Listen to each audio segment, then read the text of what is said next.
Hello guys, आज मैं आपको पढ़ा हुआ याद रखने की कुछ ऐसी सीक्रेट टिप्स के बारे में बताऊंगा जिसे अगर आप फॉलो करते हैं तो आपको एक बार पढ़ा हुआ दोबारा पढ़ने की जरूरत नहीं होगी। नंबर 1, कोई भी इंसान हो या स्टूडेंट हो, अगर वो एक ही काम को आधे घंटे से अधिक करता है तो उसे करते करते बोरियत फील करने लगता है। इसलिए आप जब भी पढ़ाई करें तो हर आधे घंटे पर 5 से 10 मिनट का ब्रेक जरूर ले लें। नंबर 2, ये एक मजेदार फैक्ट है जो शायद आपको भी पसंद आएगा और ये मैंने अपने साथ भी आजमा रखा है कि अगर आप पढ़ते हुए चॉकलेट खाते हैं तो आपको पढ़ा हुआ विषय याद करने में सहायता मिलती है। नंबर 3, अक्षरों की अपेक्षा किसी चित्र को देखकर हमें उसे समझने में ज्यादा मदद मिलती है। इसलिए आप जब भी पढ़ाई करते हैं तो सबसे पहले उसे आराम आराम से पढ़ें और पढ़ा हुआ सब्जेक्ट अपने दिमाग में ऐसे इमेजिन करें कि आप कोई मूवी देख रहे हैं, तो इससे आपको पढ़ा हुआ सब्जेक्ट याद रखने में आसानी होगी। नंबर 4, किसी ऐसे सब्जेक्ट या फिर चैप्टर के बारे में आप पढ़ रहे हैं जिसे समझने में आपको दिक्कत हो रही है तो उस चैप्टर को आप छोटे छोटे भागों में बांट दीजिए।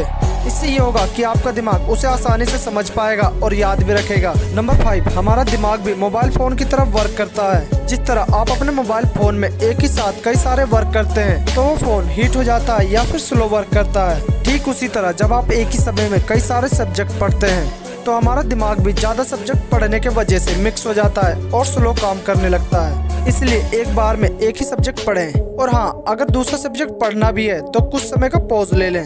नंबर 6, हमारा दिमाग हर समय एक जैसा वर्क नहीं करता, कभी स्लो तो कभी फास्ट वर्क करता है और ये हर व्यक्ति के लिए अलग अलग होता है। कोई सुबह पढ़कर तेजी से समझ लेता है तो कोई शाम को पढ़कर। इसलिए आप अपने अनुभव के अनुसार जो टाइम आपको अच्छा लगे कि इस समय मेरा माइंड रिलैक्स रहता है और इस समय पढ़ने से मुझे पढ़ा हुआ अच्छे से याद रहता है, तो उसी टाइम को सिलेक्ट करें। नंबर 7, कहते हैं कि पढ़ाई के दौरान आप जिस प्रकार चिंगम चबाते हैं परीक्षा में भी उसी प्रकार चिंगम चबाने से पढ़ी हुई सभी बातें याद आ जाती हैं। पता नहीं ये सच भी है या नहीं, मैंने तो इसे कभी ट्राई भी नहीं किया।